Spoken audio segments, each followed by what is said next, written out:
Ayaw mayngon po sila na mapahitason. Dalaygon. Uy na. Buntis na ko. Lara ko lay. Lagi? Tinuod? Tinuod. Tinuod yung doktor? Dito may sa doktor ganihan na. Sure po na. Tinuod lagi? Uy, na. Oh. Naakoy sexy ito. Ha? Dili si Ben mo yung amahan sa. Nag-order ang Jollibee o dagang bibingka, no? Text-text na guys sila. Jollibee? Namaligya lang Jollibee karon bingka? Jollibee? Jollibee kire ba? Wala kay sikat na sila karon eh. Wala. Buka daw na may talong kasasig sa gomerno na. Sinuod dyan, pero alis ang Jollibee. Ayaw po sige lukso, kaya ba sige mo ano ka? Wala tayo baby ano. Kalood.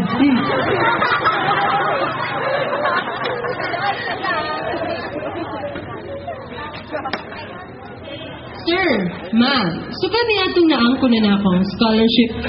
Full-time na po nag-eskwela o maotin pasabot nga may lahing oportunidad ang usa ka scavenger. O kamo, unsa may kasturyaning akong ribulto? Dalaygon ang imong rebulto. Dalaygon, matalinghaga. Sa tanang silingan, kung ang imong kinabuhi, usa ka sumalan. Ikaw, kuyaw yung ka nga pagkababay. Imo kayo nasabtan ka ng suba nga nagpahimugso og mga bagong panglantaw. Aron kita mudawat sa hagit sa ugma. Ang hagit sa kalambuan, di may dalang hagit sa solid waste management. Global warming. Food security. Garbage diversion. Dalaygon kamo nga misalmot og naning kamot niini nga kalihukan. Karon nga usa na ko ka professional at na kay garbong makaingon nga usa ako ka scavenger kaniadto. O kamo nga niya karon, dalaygon kamo.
Again, in behalf of the Youth Advocates through Theater Arts, we want to thank the Mount Talinis People's Organization Federation Incorporated, care of Paul Carino, and the National Commission on Culture and the Arts, as well as ang Balugo Valencia Elementary and High Schools na nag-host ng atong event. No? Again, ang YATA are composed of students and young professionals na gikan po sa atong mga communities and mga lain-lain na schools. No? So, we are offering ourselves, no, kung naa sa inyo naganahan na drama pod, hinana, mga kanta, mga lain-lain na forms of pasundaya, nakabahin sa mga issues o atong mga kinabuhi, atong mga istorya. No? We are very willing to conduct trainings para sa inyo. It's not only for self-confidence, but I think for young people, no, it's a good opportunity for you to also learn about yung atong mga issues in our communities and in our society. No, so gusto ko lang malaman, nag-enjoy ba kayo? How many of you nakalantaw na sa lain ng mga theater production? Kinsa ang first time na makalantaw sa mga Ayun, so I hope this is not the last time, no? Ang among tuyo is to share yung ganitong mga skills and mga buluhato, no? To have more young people become involved, no, through theater. Kaya ang uban sa inyo are sports or mas athletic, ang uban sa inyo mas academic, but I'm sure daghan pod ang very creative young people. And so we are also glad to have from the office of the mayor none other than Ms. Elizabeth Makiling, who has helped us really advocate this program in our communities, no. Before dire naapod mi pasundayag of Kikay sa gym sa town proper with the SK youth from all our barangays here in Valencia. So again, daghang salamat, and I hope that you picked up something, and maybe our teachers can also discuss a little further sa classroom, no, what we can learn from the presentation. So again, in behalf of YATA, thank you very much and good evening.